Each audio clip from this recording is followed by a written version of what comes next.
welcome to Michigan Theater and Film Talk.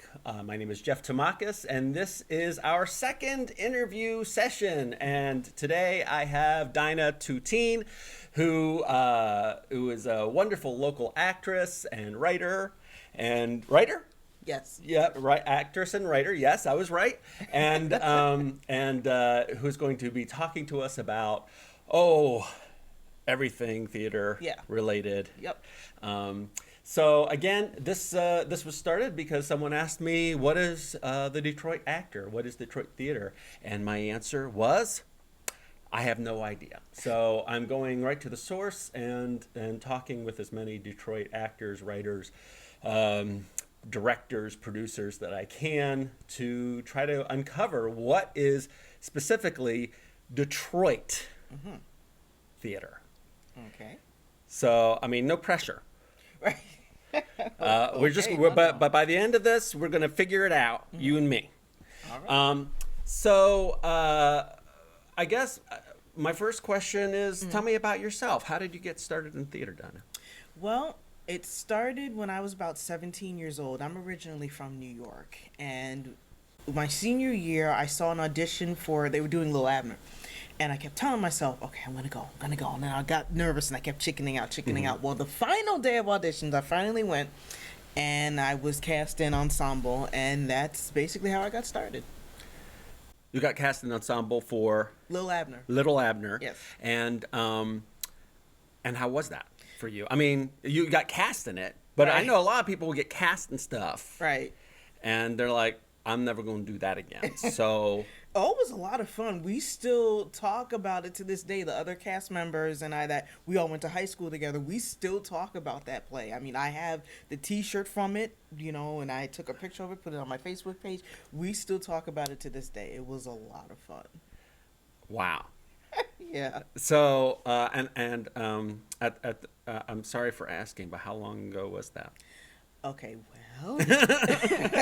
well, this was back in 1992, so wow, okay, over 20 years ago. Wow, and so this play had this great effect on you. And what did you do? Would you say you were like immediately smitten and you had to do theater from then on out, or did you like get away from it for a time and come back to it, or? Well, like right after Lil Abner, they had the senior show, which was Grease. I did that, and then I graduated, and then I went to college at SUNY Purchase. And at first, I was going to study psychology, but then I was afraid I'd end up on my own couch. So, and you've just named every actor that's ever lived, right? So then I kept leaning towards drama studies. That's what the course was at the time. That was the name. And I kept leaning until my advisor was like, "Do you just want to declare drama studies?" And I said, "Yeah." Yeah. So studied drama, learned the in front and behind the scenes. Like what do you mean when you say behind the scenes? Well, when we would break down a script and, we would read it and see how we would want to stage it, what the playwright was trying to say, and like I said, trying to stage it the way that we could convey the message. Costumes, lighting. We learned, the different types of lights and, the effects, like if you put the gels in and things like that, and, a little bit of stage managing, stuff like that. We kind of did the all around. Because there's a full theater studies program. Right, okay. Because at Purchase you had drama studies and then you had the actors, which was really weird because there was such a divide. Literally, actors were not allowed. They had to get actually permission to do a drama studies production. Like if a drama studies student, for instance, was doing their senior project and they wanted someone from the actors department, they had to get permission. And it was like, well, we're all kind of in that same boat. How do you feel about that? I mean, that's, to me, I don't like that. I mean, I see what, I'm probably going to sound terrible for saying this, but I see why they did it, because with the actors part, they were more looking toward, Broadway and more professional, and they really wanted to get them as actors, actors, this is what you do, you act. You're not so much worried about the behind the scenes. And drama studies was the all encompassing. So they decided to divide that. I don't like that personally. I figure if you're going to be an actor, you're going to be a performer, you need to know everything. Do you think that weakens the actor a little bit? Yeah, if they're going to just focus on acting and not really, behind the scenes and really get that all around experience, it does. Mm-hmm. And it kind of is, even a race car driver needs to know what's under the hood. Right, exactly. Mm-hmm. And to really get that experience, know what your pit crew is doing, know how that timing to get everything together. Mm-hmm. When you're acting, it's not just you in front of the camera or on the stage, doing your character. You've got people that dress you, that do your lighting, do your makeup. Because otherwise, if you didn't have them, you're just standing there. So you've got to have that all around experience. You're just standing there. Hello. Standing there. Yeah, I would say you want to have a bad time on stage, right. Piss off your tech crew. Yeah, definitely, and they can make your life a living hell. Oh, they can. That is why I even saw, if you read Backstage, they had an article literally about how to act. They were like, don't be rude to your backstage, your behind the scenes people. Don't be rude to your tech people. Don't be rude. Say hello. And it's bad that they have to tell people that. Tell people to be nice. Yes. Well, and I talked a little bit about this in the last podcast, but the people that I know that have made it, right, that have really made it, are the nicest people in the world. Right. Like they know, they remember, even, they'll remember stage, a stagehand's name. They'll right. remember, who their boom guy is. They'll talk to them. They'll treat them like real people. Right. Yeah. And you don't get a sense that there's an agenda behind, behind it. And the people that I know that are not as successl or not successful at all, or end up dropping it completely, are the people that really only think of themselves and and are just the people who you need to say, hey, don't forget to be nice to people. Right, exactly. I almost feel like that's I feel like that is by telling them that. If you have to read that and go, oh, yes, I should be nice to people, then you're probably not going to have a successful career anyway, because nobody wants to work with you. No. You should not have to explain basic human decency to somebody, even actors or not. But even if you're going to perform and be this other person for a while, you need to know that, everybody works together. It is not just you. And like I said, without them, you're just standing there. So yeah. So so you got involved. You were in college, and you got the full, well-rounded theatrical education, and then what? And then I made a beeline for a community theater. Right. That was I had to get community theater, and for a while I wasn't getting any parts, and it was kind of like But then I started getting parts. My first show was 1998, I think, like late 1998, something like that. And I was like, yay, community theater, and got into it, and was doing shows like Little Shop of Horrors, You Can't Take It With You, and some other original productions. So it was like, can you say the name of the community theater? Oh, it was Fort Hill Players in White Plains, New York, and then it was Castle Theater, which unfortunately I don't think it exists anymore, in Port Chester, New York. And my first show was with the Herbert Mark Newman Theater in. You did shows in college too? Yes, right? I But did. This was your first casting outside of college. Right, my first casting outside of college. So my first play was with the Herbert Mark Newman Theater. I'm just making a face because I want to make sure that I think it's Pleasantville, New York. So there's going to be a quiz on this later. So if you're listening at home or watching, remember at all home, of it. Yes, we will be sending you the paperwork immediately. Yes. you got to do those shows, Mm-hmm. and what did you learn by doing? I mean, how long did you do this with these community theaters? And, I mean, first of all, do you think? I mean, what's the difference between a community theater and a non-equity theater, or even a professional theater for you? Well, now I got to think about that. Yeah, because when people say, "Well, I did community theater," Mm-hmm. okay, but isn't all theater about communities? Right, mean, it is. yeah. It is. Mhm. The only reason I say like made a beeline for community theater was because I wanted to. Yeah, I had done shows in college, but I wanted to, start getting experience. Okay. And to me, I wasn't ready for professional theater. They look at me like, ew, what do you get? So, so like, okay, if I get into the theater with the community, then I can, get experience, get more, I guess, confidence for myself, and and then go from there.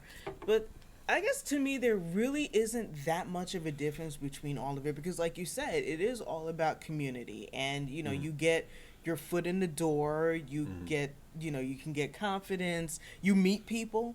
Because you meet people that you probably otherwise wouldn't have met. You develop friendships, and it's like, hey, little family. yes, The strike comes, family breaks up, new Yes. family. New family, right? And it's like, and it's really a sadness. I remember I used to get that, theater letdown when the show ended, and it was like, oh no, it's over. Now I gotta get in another show. So that's it's all about community. I'm glad you said that because I had to really stop and think about that. I guess to me, it's all theater. It's all theater. So Yeah. So fast forwarding, or am I fast forwarding? What brought you to the Michigan area? okay, well, technically the man who's not my husband did. That's the way for a lot of Right. us. I was doing community theater back home in New York until I moved here in 2002. My husband and I met. We both write poetry, and I was a member of when MSN still had groups. I was a assistant manager on a poetry group, and he joined, and he wrote a poem, and I thought, a poem about obsession. Let me talk to him about it. I gotta meet this guy. Yes. Obsession. Yes. So we started talking, and we would write poetry back and forth. And then, one thing led to another. He visited New York. I visited. Where was he? He was living in Wayne. He's living in Wayne, Michigan. And, of course, I was living in Greenburgh, New York. And we talk over on computer. And at the time when we were talking, 9/11 happened.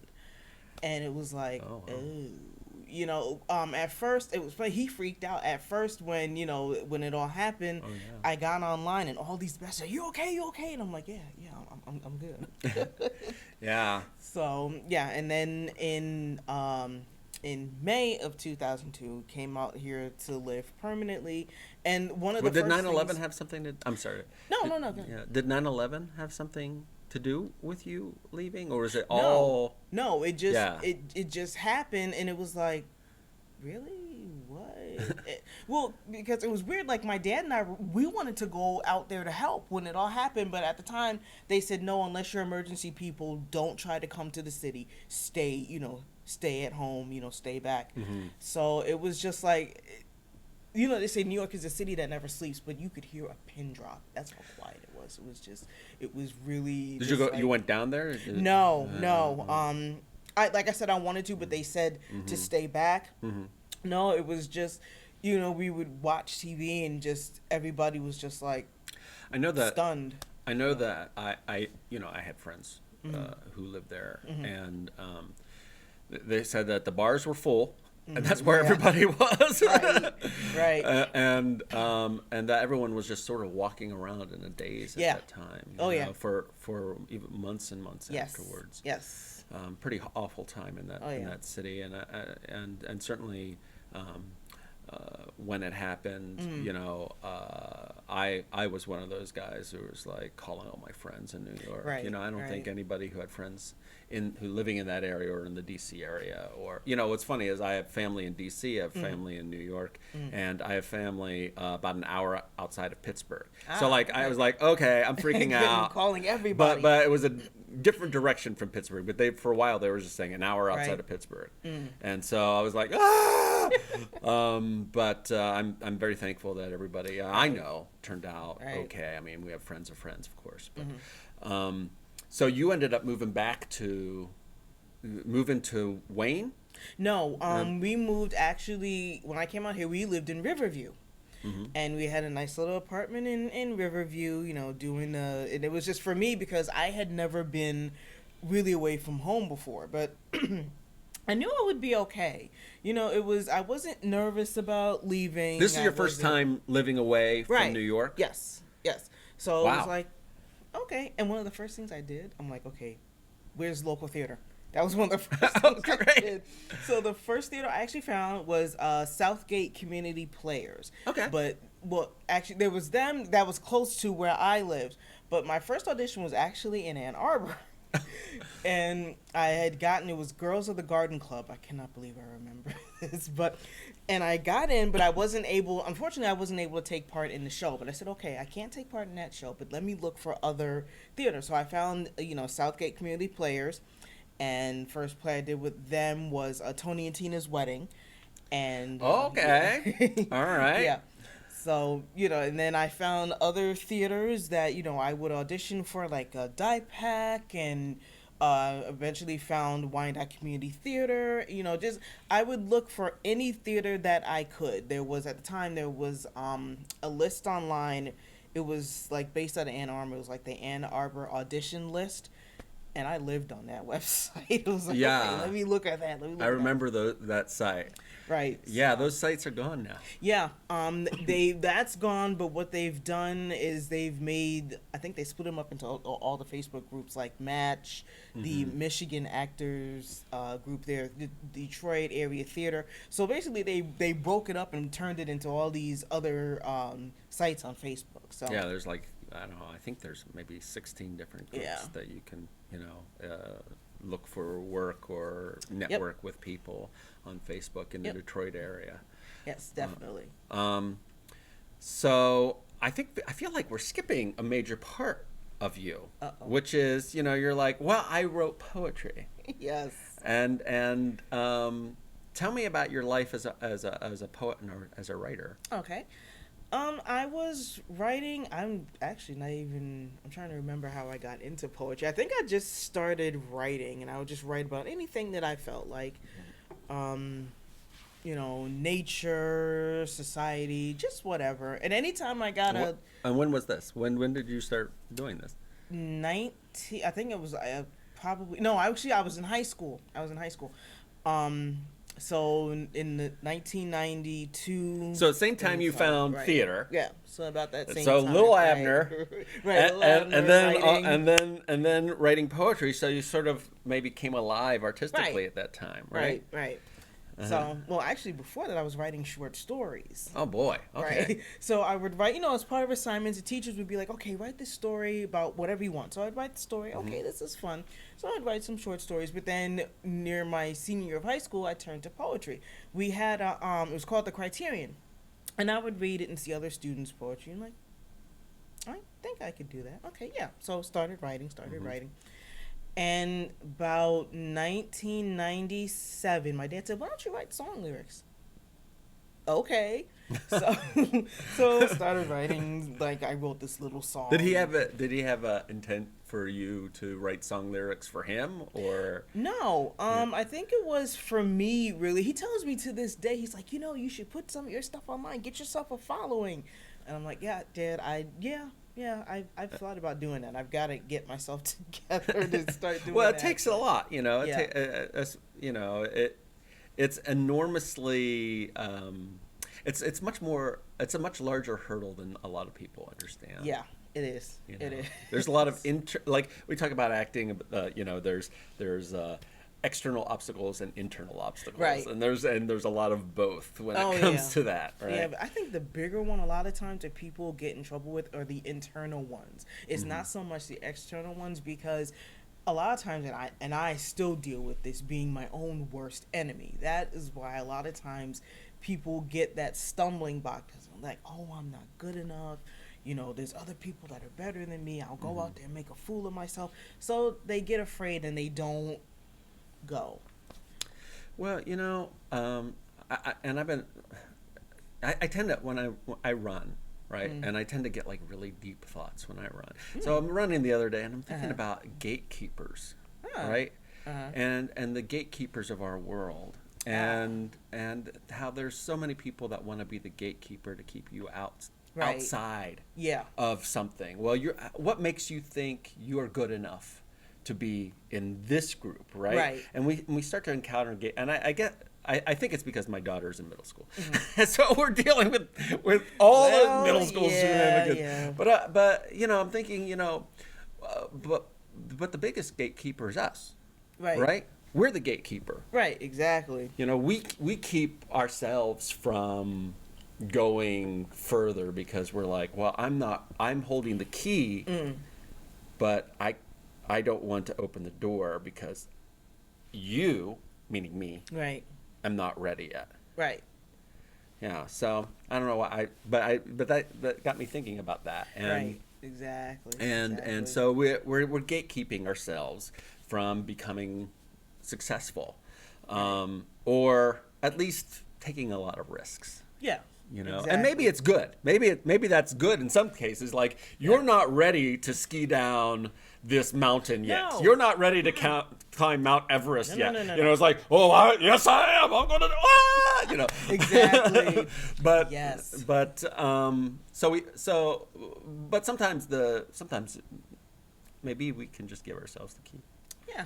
So you were so you started writing poetry. Mm-hmm. And you got really involved to the point where you become, you know, on this message board. Right. And how many poems have you written? I have written, I don't know. I know I have. Would you say tens? I've written four poems. Yes. No, I have a little volume. It's in a big white binder, and I'm still writing. So I have this big white binder, and I have notebooks of poems. And I'm getting back into it. I had fallen off a little bit. I kind of got writer's block, but then I, started going back into it, and even writing plays again, because I write small plays. When I was with Wyandotte Community Theater, we had a thing called Short Attention Span Theater, where we would put out a call for original pieces. And I wrote, pieces for that, and there's short pieces, I'm assuming, right? Right. Yeah. And there's something that Ann Arbor is having a submission thing that they're looking for. It starts November 15th for you guys who want to do that. Oh, okay. And I wrote something for that, and I'm checking it over to make sure that it's, good enough to go. And you can enter up to 3 pieces. 3, everybody. And so I want to hope to write 2 more. There was one I wrote about cancer, because I'm a cancer survivor. Okay. So that one was called Beyond the Breast, 5 Colors, 1 Fight, dealing with women and the different cancers that we go through, because every cancer has a different color. So there was that one. I want to improve on that one, and hopefully send that out to be produced or read, whichever way. But yeah, so writing for me it's kind of cathartic, because I get, you get an idea, and because I do this to myself all the time, like, okay, I got a good idea, and it sits there because I, for some reason, delay getting it down, but then when I finally get it down, it's like, yes, I got it.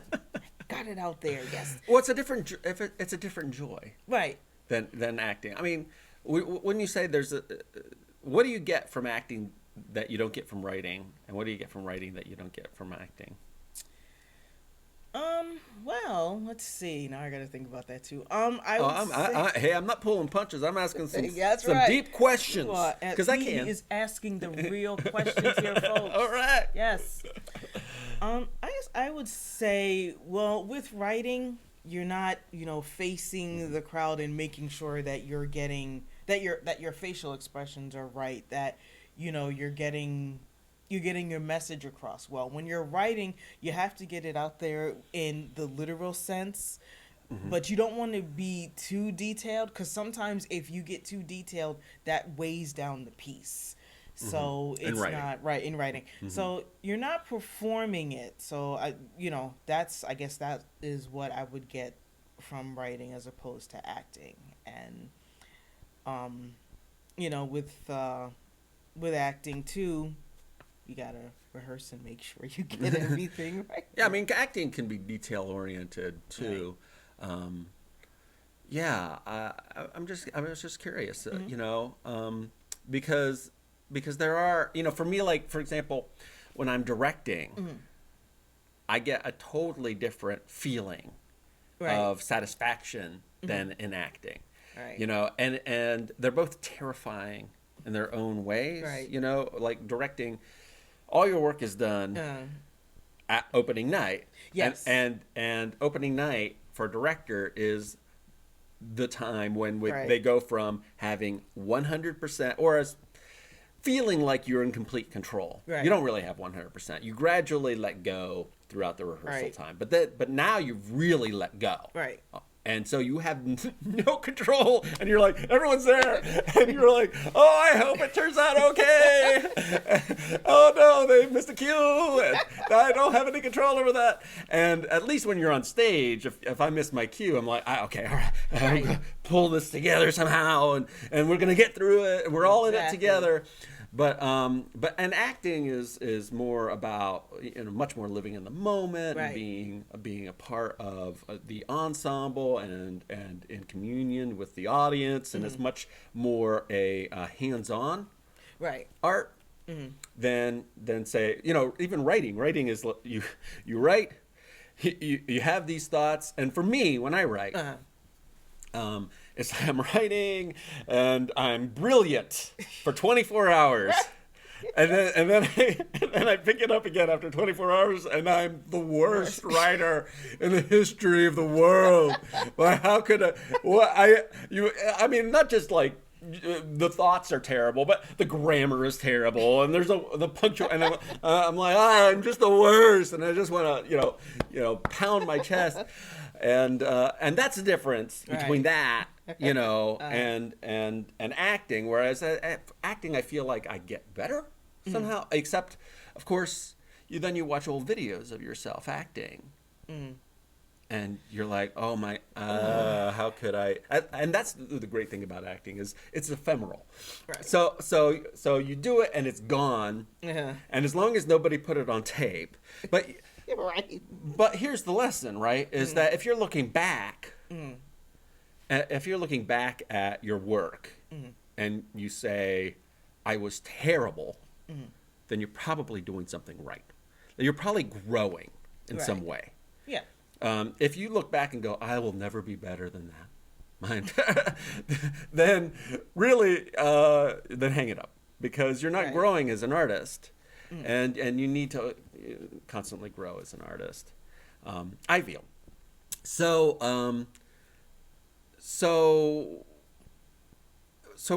you've been acting here now, and you're continuing to act here. What theater companies have you worked with, and what do you feel like you have a mission, like an artistic mission here, or do you feel like you're just what do you feel, what's life in the theater like for Dinah? Okay, well, my mission, I don't know if I really have a mission. Just do what I feel like. That's a mission. That's a mission. Do what I feel like. Well, a lot of us could use that mission. I've worked with Black and Brown Theater. Hi, Emilio. I've worked with a neighborhood theater group. There was a group called Pencil Point Theater Works. I was in Ypsilanti. And I've worked with some original groups like Glorified Entertainment, and hi Angie, and those are just some of the people that I've worked with and had a great time doing it, and that's why I can't stop. That's why I'm always looking for auditions. Although sometimes I have to dial it back because I have been where I've done 2 shows. Actually, I did 3 shows at once in one time, and I don't recommend that Oh. to any No, it's, because you will burn yourself out faster than anything. it is a tough thing. I've done that. Well, I was at the Hillbury for a time and graduated. You know, I went for a time. I mean, I went there for 3 years, Right. and we were doing. This is back when they did an 8-show rep my first year, and then they did a 7-show rep my first year, and then they did a 6-show rep my second and third year. But it still was a lot of shows, Oh, yeah. and you're all either rehearsing or memorizing Yep. a show, and then you have classwork. So I mean, yep. so and sometimes you have a fair part in one show, and you're understudying a much larger part in the same show. So it's just crazy, and Right. you're just and all you're doing is walking around exhausted. Yeah. That. And so if you're doing 3 shows, Yeah. it's rough. But Yeah. we're like goldfish. Actors Exactly. are like goldfish. We will eat until we explode. Yes. Well, that's the one thing I told myself. I'm like, okay, yeah, I'm doing all these shows, but yes, I did this to myself, so I'm just gonna deal with it and get through it. But the one play that I wanted to always do was, I don't even know if I'm saying this right, but Lysistrata by Aristophanes. I first read that in college, and I'm like, this play is great. This is hilarious. I so hope I get to be in this. And I work with Barefoot Productions. They did a production of it, and I was in it. Last spring. It was like last March into April, and it was like, yes, I finally got that one. There are certain shows that are kind of like on my bucket list. I don't know if I'll ever get to be in them. I've tried out for them, haven't gotten them yet, but theater for me, like I said, I just can't stop. Every time I do one show, I go into another. How do you feel when the show? So when the show is over, or what happens? What happens to you when you're not able to do a show? Depending on what it is, I get really disappointed. Like there was one show that I thought it was cool. I had just done a Shakespearean audition, and somebody was doing as I think it was As You Like It, but like a different version of it. And I'm being like, oh, that would be great to audition for. The timing was off because I was doing another show, so I'm like, oh man, I could have done that. You're 3-show Dinah, so you Yes. probably could have, Yeah. but Yeah, sleepwalking. you pay for it later. Oh yeah, because I also work in a library. I work at the Riverview Public Library, so going to work because sometimes most of the time I work and then I go right to rehearsal after work, and then I come home and I'm just like, okay, I'm just gonna go to sleep right here. Huh? No, wait, I gotta get up. I'm sorry. I'm sorry. Like I'll get up. Well, I mean, a library too. You work in a library, and I love libraries. Oh yeah. But they're productive to sleep. They're quiet, they're comfortable, they're warm. There's a smell of books, and I'm not. So working there when you're exhausted must be tough too. Well, yeah. There was one time I fell asleep at the front desk. Oh no. Sorry, Zita. But yeah, no. Fortunately, nobody really noticed. I was sitting there. Oh. I'm sorry. Oh. Excuse me. Oh no. But for me, like with theater, it sounds really bad, but I can't stop. If if I'm in a show and I'm like, okay, cool, I'm in this show, and then once it's over, like, all right, what's the next audition? And I'm always looking to see where the next audition is. I don't know. I guess to do as much theater as I can. That's what I do. Yeah. And what do you? I mean, when you're creating a role, what does that mean for you? I mean, what are your steps in the process, and do you feel like you are yourself on stage, or do you feel like you're transforming into a character on stage, or do you think it's a little bit of both? It's definitely a little bit of both. Okay. If I'm reading a script to create a character, it's like, okay, what is this character's deal? Like, what is going on in their life? You read that and I think about what's going on in their life, and then how they relate to the other characters, because that character is in there for a reason. So I want to find out what their reason is, and then try to bring out that reason as best as I possibly can, and then relate to the other characters the best way I possibly can to create something that's believable and memorable. You know, you want something that a lot of times, you want something that's believable. You know, someone, the audience looking like, yeah, you know what, I can relate to that person, or man, I can't relate to that person at all, but let me see how, let me see what their life is, because sometimes you either, when an audience is watching a person, they're either like, wow, I can really relate to that person, or man, I'm glad I'm not that person, and I'm gonna hopefully right. You know, I think the audience is attracted to what feels true to them, Right.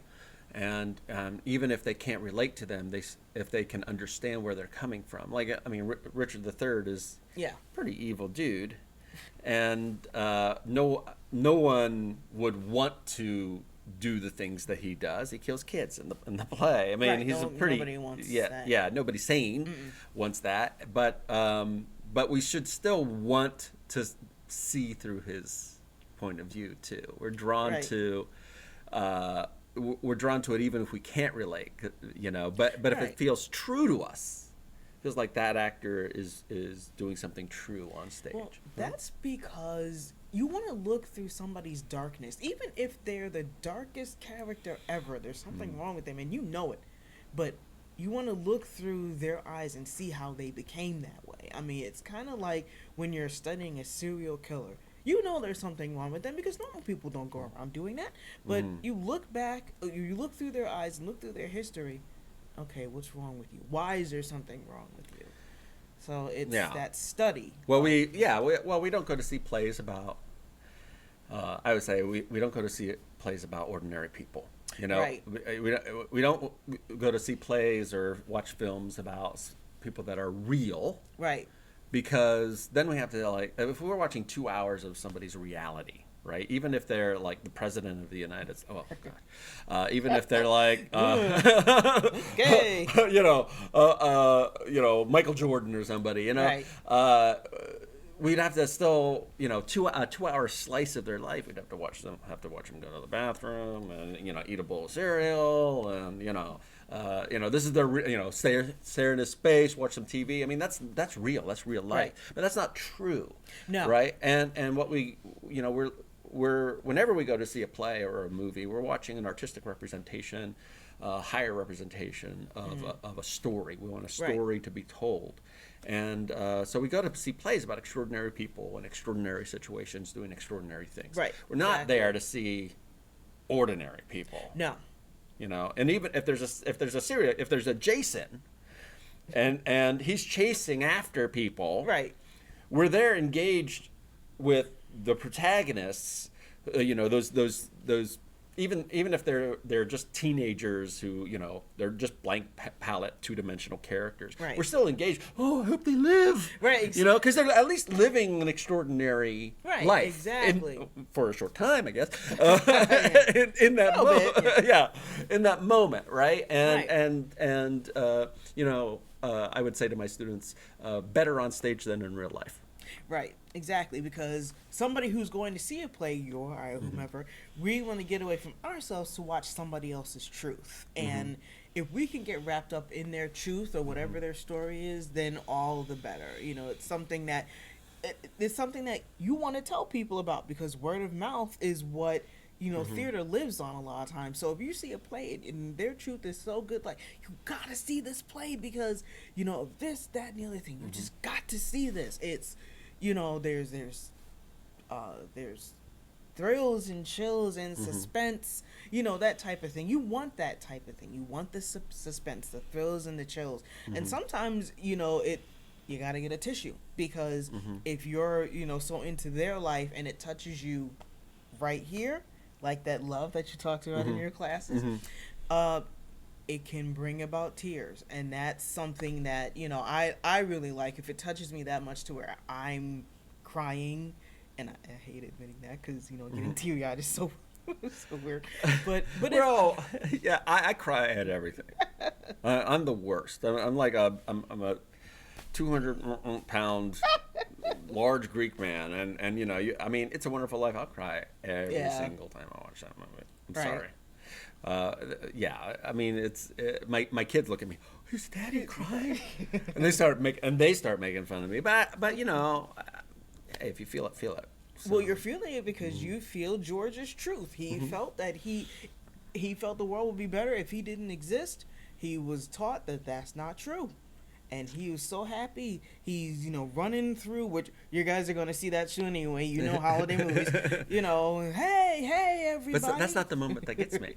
What's the moment that gets you? Me is when I think I think it's every time when Mr. Gower comes in and pours all the money out on the table, and you know that he's, oh gosh, I'm starting to get verklempt right now. And you see, and you know, he saved his life at one point, and you see all the people that he's truly affected in that moment. Right. And for me, that's the moment. And see, that's what I'm talking about. Yeah. That moment when you're watching, a play on stage, and that moment gets you.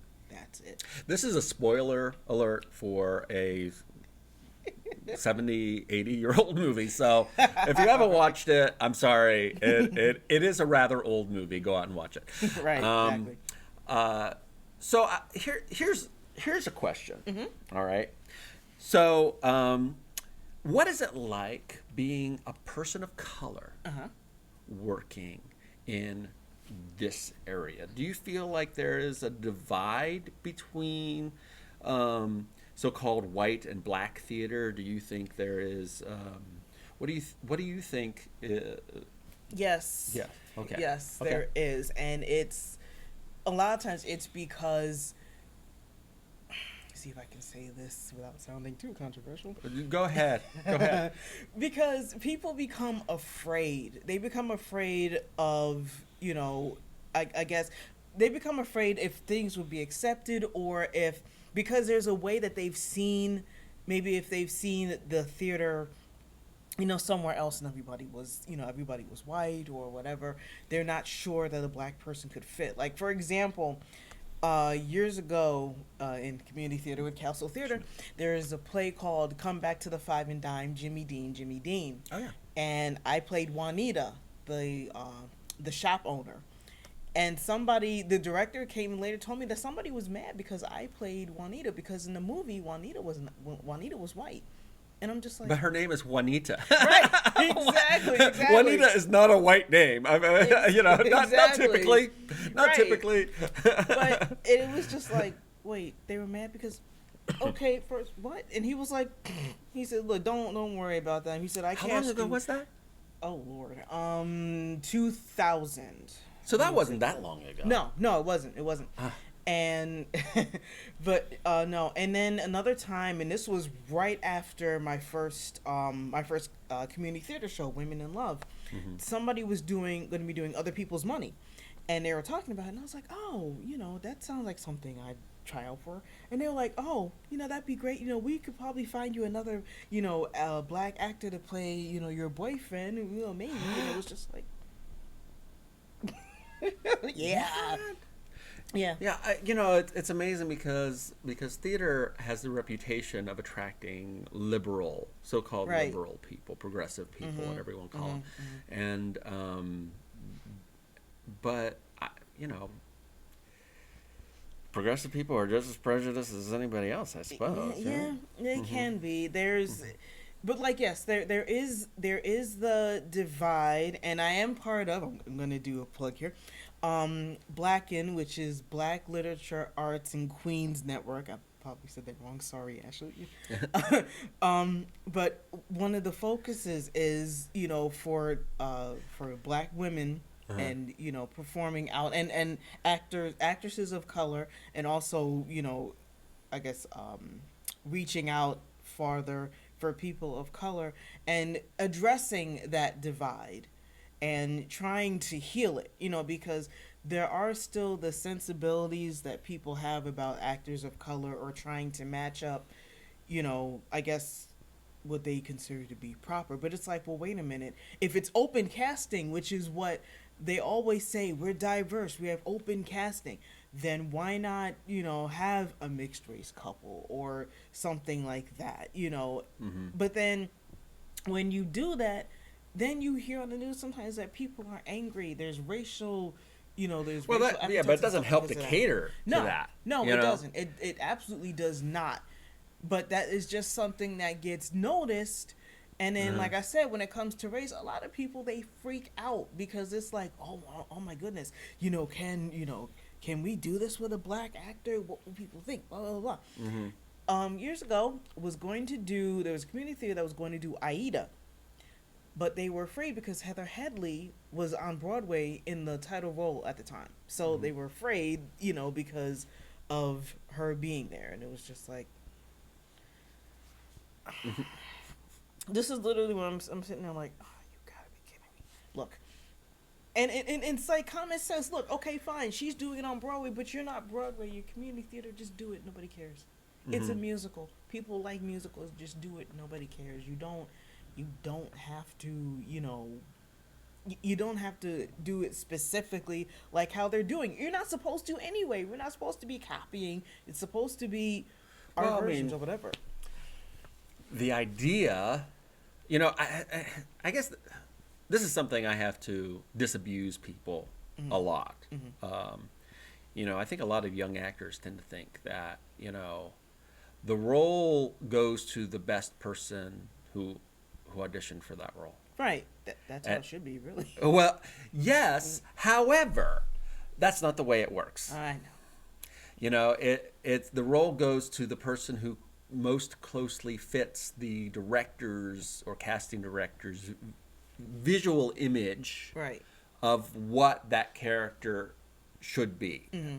And hopefully if you have a good director, good casting director, the visual image doesn't stop at the skin color. Right. Hopefully that visual image goes deeper than that. And there's been times where I have certainly not been able to cast the best person for the role. And sometimes it's because they look funny together. They don't have any chemistry together. I have to pick one. Sometimes it's I can't afford them. If I'm doing professional theater and I have like an equity actress who is wonderful and I have a non-equity actress who's pretty good and I have only a certain number of contracts to go out, and I have an equity actor for this completely other role who is pretty good, and no choices for the non-equity actor, I've got to give that contract to that guy, and I have to cast the pretty good actress, and so it's a juggling act, and sometimes there's that. But I also feel like I've gotten slack. I've cast. I did a Romeo and Juliet in which white Lady Montague, black Lord Montague, right? Yeah. And granted, this was in the Deep South, but they were like, oh, I just didn't buy it. They were also not age appropriate either. They weren't age appropriate. This was their first Shakespeare. I mean, it was a young group of actors, and I'm like, you bought that this 18-year-old, 17-year-old was playing a 40-something-year-old, but you couldn't buy it because that they were the wrong color. Listen to yourself. Yeah, and a lot of times they don't. I mean, like I said, they get that the narrow-mindedness, and it's like, well, why does everybody have to be the same color? Because we're not anyway, and people, people mix and intermingle, and that's how life is. I've heard tell there are mixed race couples in real life. Yes. Yeah. I mean, this is it's not a unicorn. There's a lot of that happening, I'm assuming. Yes. It just, I mean, yeah, interesting. Yeah. Right. Well, my husband's white, so we're a mixed race couple ourselves. So that's interesting because you met online, right? Yes. So when did that come up? Like, it's like, oh, by the way, I'm I'm white, No, or because we showed pictures to each other like within about a week or so of meeting, week or two, okay, whatever. So we already knew what the other looked like, uh-huh. and I didn't have a problem with it. It was just he was, it was Jim, and then there was me, and Uh-huh. I mean it was. The thing with us mostly was I went online assuming that everybody was crazy. That was my thing. That's And not wrong. That's not a right. wrong way of looking at Exactly. it. I But had we're to all crazy. block somebody like just Mm. before I met him because the guy was just, oh god. So I didn't want to tell him where I live. So he was like, well, "Where do you live? Why don't you tell me where you live?" I said, "Look, okay.